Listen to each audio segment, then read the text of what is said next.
थे ना, तो फिर आप कैसे जानोगे कि हमें आज़ादी कैसे मिली? आपके पूंछ के भी कुछ हो सकता है स्वतंत्रता सेनानी रहे हो, कई लोगों का योगदान रहा होगा, पता है क्या? कैसे जानेंगे हमारी नई युवा पीढ़ी? तो इस आज़ादी का अमृत महोत्सव एक कारण है कि हमारी प्लेटिनम जुबली 75वीं वर्षगांठ है और 76 इंडिपेंडेंस डे मनाया जाएगा।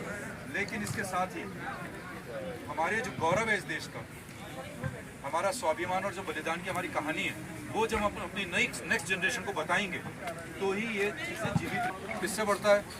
आप युवा पीढ़ी से। और जब आप ही नहीं जानोगे कि किसने क्या बलिदान किया, हमारी है वो,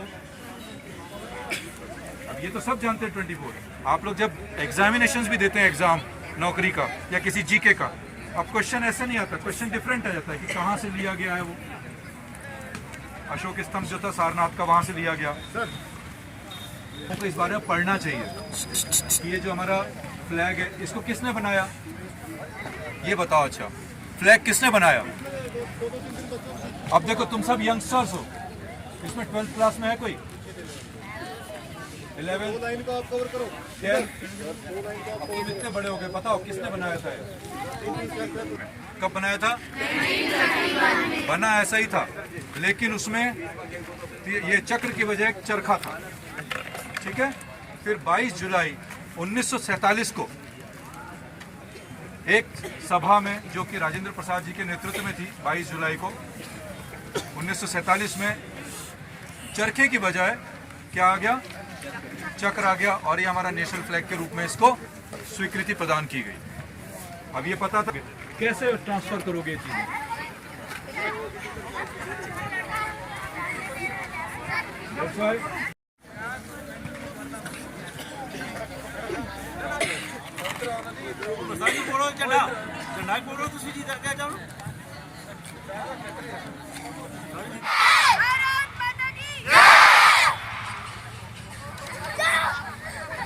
मकसद यही है कि ये आज़ादी का अमृत महोत्सव मनाया जा रहा है देश में।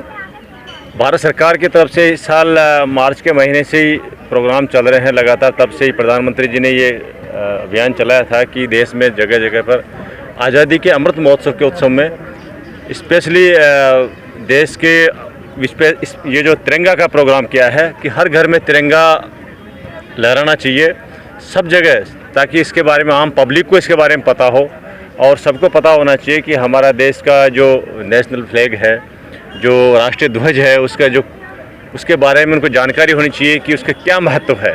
उसका हर रंग का जो प्रतीक है, केसरिया, सफ़ेद, नीला, उसके बीच में जो चक्र है, अशोक चक्र, उसके बारे में प्रत्येक बच्चों को भी और नागरिकों को जानकारी होना चाहिए।